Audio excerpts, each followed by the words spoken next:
A retired hitman, living alone for years, is diagnosed with a rare dementia and given just 15 days to live.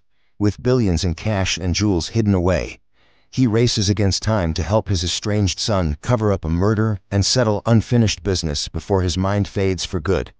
John Knox, a notorious hitman. Meeting his friend Thomas at a diner, John tells Thomas he's starting to forget everything, his condition worsening daily. He's even forgetting essential things, making his work difficult.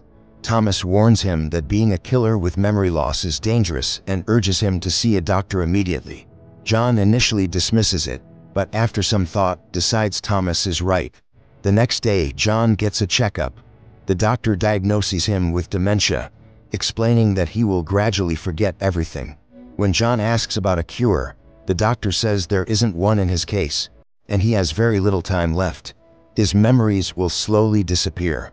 The doctor advises him to spend time with his family so they can care for him and he can cherish his last moments with them, as he will eventually forget them too. John is disheartened, as his family left him long ago after discovering he was a hitman who killed for money. Now alone, John contemplates his remaining time, wanting to spend it peacefully and comfortably. However, his profession as a hitman with a failing memory is a dangerous combination.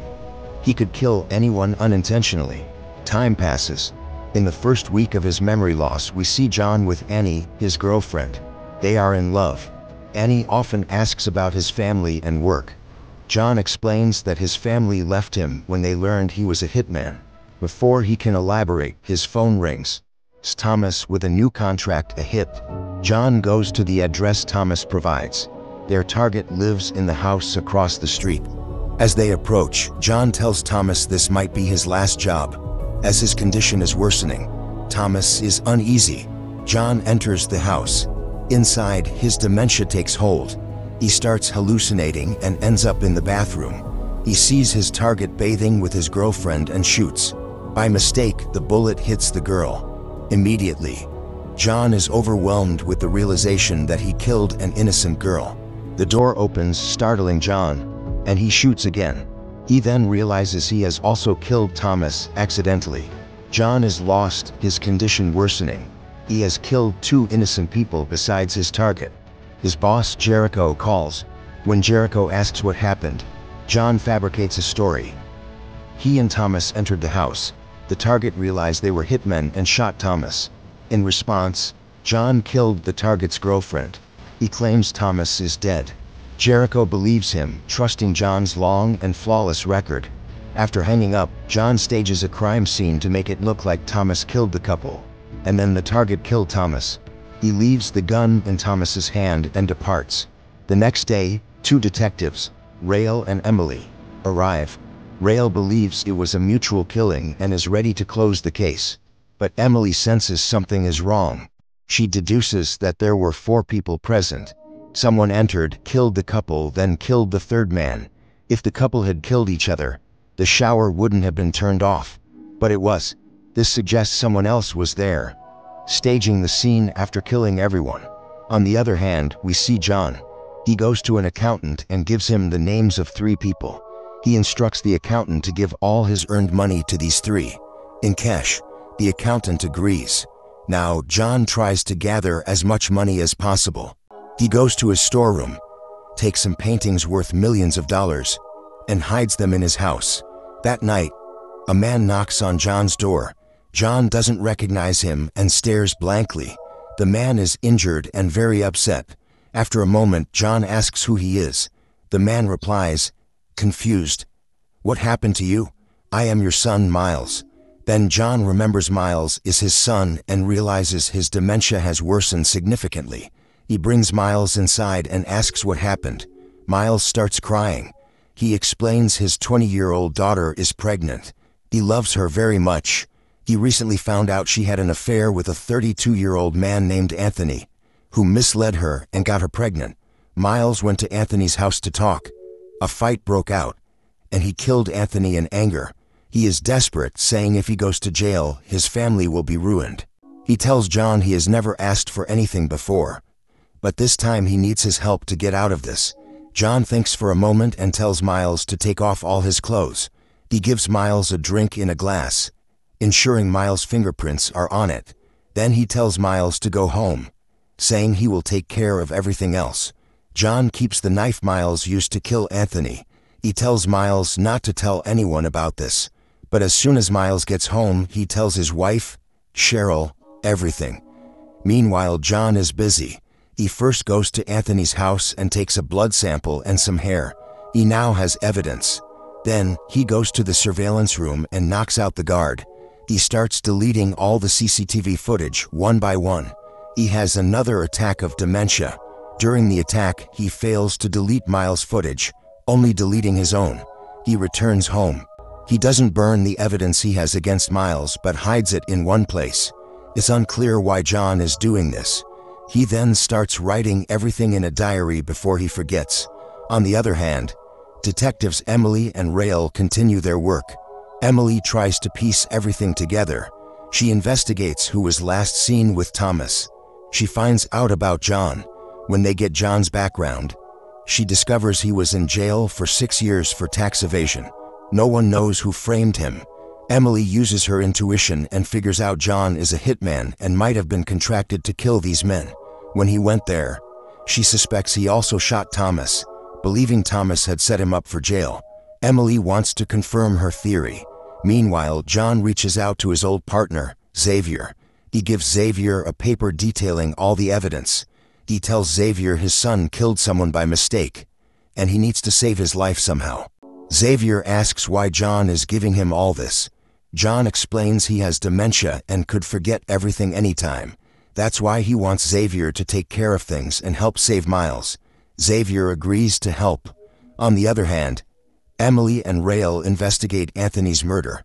They go to his house and examine everything. When Emily sees the body, she says the killer was very angry, possibly seeking revenge. She comments that this might be expected for someone like Anthony. Everyone knows Anthony forces girls, makes videos, and sells them. That was his business. Maybe one of his victims killed him. They start searching the whole house. They discover that nothing is missing, except a knife. This means they need to find that knife. On the other hand, we see John. He has Miles's shirt. John had also collected Anthony's blood earlier. Now, he starts dripping Anthony's blood onto Miles's shirt, where some of Anthony's blood is already present. Why is John doing this again? Then, he sticks his fingerprint on the glass and breaks it. Seeing all this, it appears John is plotting to frame Miles. He is intentionally placing evidence everywhere so that everything points to Miles. Meanwhile, as Emily leaves the house, she meets the guard. The guard says that someone knocked him unconscious the previous night. When he woke up, he realized someone had deleted the CCTV footage. That night, John meets Miles. He tells Miles that the police might come to him anytime. If they ask about that night, Miles should say he was at John's house. He should say he got hurt while drinking with John and not say anything else. John tells Miles to leave with his family the next day. Miles agrees to everything and leaves with his family. As soon as John sees Miles leave, he enters the house. He spreads all the evidence throughout the house. He also has Anthony's hair, which he places on Miles's clothes. It's clear that John is setting up his own son. All the evidence is stacking against Miles. The case is becoming increasingly complex. Then we see Emily still working on the case. She receives the autopsy reports of the other 2 people who died with Thomas. After reviewing the reports, she discovers that all 3 were killed with the same gun. This confirms Emily's suspicion that a 4th person was present and killed all 3. She starts investigating John's whereabouts at the time of the murders and finds out he was in the city. Now John is the prime suspect. Emily wants to interrogate John, but John is cunning. He has answers for all of Emily's questions. Emily is unable to trap him and John leaves. As soon as John leaves Emily, he goes to his wife, Ruby. He tells her everything, that he has very little time left and will soon forget everything, including Ruby being his wife. Ruby is saddened by this news. John stays with her for a while and then goes to the warehouse, which belongs to Miles. Here, we find out that Miles had hidden diamonds inside. John takes the diamonds and leaves. Meanwhile, Emily talks to Rael. She asks about Anthony's case. Rail says that someone else's DNA was found in Anthony's house, but the report hasn't come back yet. They then examine the rest of the evidence and confirm that Anthony used to make videos with young girls and sell them. They are watching all the videos, seeing how many girls he exploited. One of these girls is Kyle, Miles's daughter. In the CCTV footage, they also see Miles, which increases Emily's suspicion that Miles killed Anthony. They immediately call him in for interrogation. When Emily talks to Miles, she finds out he is John's son, but Miles strongly denies knowing Anthony. However, Emily has to search his house. As soon as she searches the entire house, she finds a lot of evidence against Miles. The knife he used to kill Anthony, his shirt with Anthony's blood, and his hair. All the evidence points to him. Emily arrests Miles for murder. On the other hand, we see John meeting Xavier. He gives Xavier all the diamonds, instructing him to sell them and give the money to Phil. Phil has a list with 3 names, and after John's death, all the money should be divided among these 3 people. As John enters his house, he finds many thugs, and Annie is with them. Annie has led them there. They tell John they know he had valuable paintings and made a lot of money selling them, and they want all of it. John is shocked that Annie would do this for money. He starts killing them one by one. After eliminating them, he points a gun at Annie and says he gave a friend the names of 3 people who would receive his money if anything happened to him. His son, his wife, and Annie. She was going to receive a significant amount anyway, but her actions have shown her true nature, and she won't get a penny. He will have her name removed from the list. The next day, Xavier meets Phil and removes Annie's name from the list. We then see Emily and Ray at the forensic department. The forensic expert tells them that all the evidence against Miles has been planted, suggesting someone conspired to frame him for Anthony's murder. Then we see John going to the jail and telling Miles that he was in jail for 6 years for tax evasion, and he knows Miles was the one who reported him to the police. That's why he planted all the evidence against Miles, to make him go to jail. He shouts these words in front of everyone. While Miles repeatedly denies framing him, John leaves and goes home, calling Xavier to tell the police about the dead bodies at his house, which he killed. Xavier immediately calls Emily and does exactly as John says. Emily arrives at John's house, and they arrest him.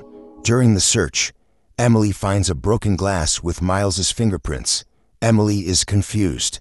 As she is about to leave, John confesses that he killed Anthony and explains why. He says his son sent him to jail for 6 years because he wasn't a good father. Since then, he planned to take revenge on Miles. When he found out about his granddaughter and Anthony, he saw an opportunity. Although he couldn't be a good father, he wanted to be a good grandfather. So, he killed Anthony and framed Miles, ensuring his revenge. This confession is enough for Emily to release Miles. When they release Miles, they ask him to tell them where he was that night. Miles says what John told him. He was drinking at his father's house and got injured.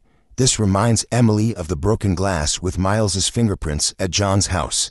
She understands everything. John did all this to frame Miles. Miles is released, and John is going to prison for life. Later, Miles and Ruby receive a check, representing the money John earned in his lifetime, divided into 2 parts and sent to them. We also see Annie receiving a parcel containing only books, all of which belong to John. John wants her to realize that if she hadn't been greedy, she would have received a share of his wealth. Then Miles goes to the jail to meet his father. We finally understand John's entire plan. The day Miles came to John knew Miles wouldn't survive. He had murdered Anthony, and all the evidence was against him. Sooner or later, the police would catch him. There was nothing John could do to change that. Therefore, John started his plan. He would make everyone believe he was framing Miles. In the end, John himself would go to jail, saving his son. John knew he didn't have much time left. He wanted to do one last thing for his family, which he did selflessly. Even with dementia, the complexity of his plan was remarkable. Miles knows the sacrifice his father made. He has come to thank his father for protecting his family, even in his final days. Then, Emily arrives and tries to question John about Thomas's murder. But by now, John has forgotten everything. He doesn't remember anything. In John's mind, Thomas is still alive. The film ends here. So, what did you think of this film? Let us know in the comments below. If you want to see or hear more stories like this, do comment. See you in the next video. Thank you so much for watching.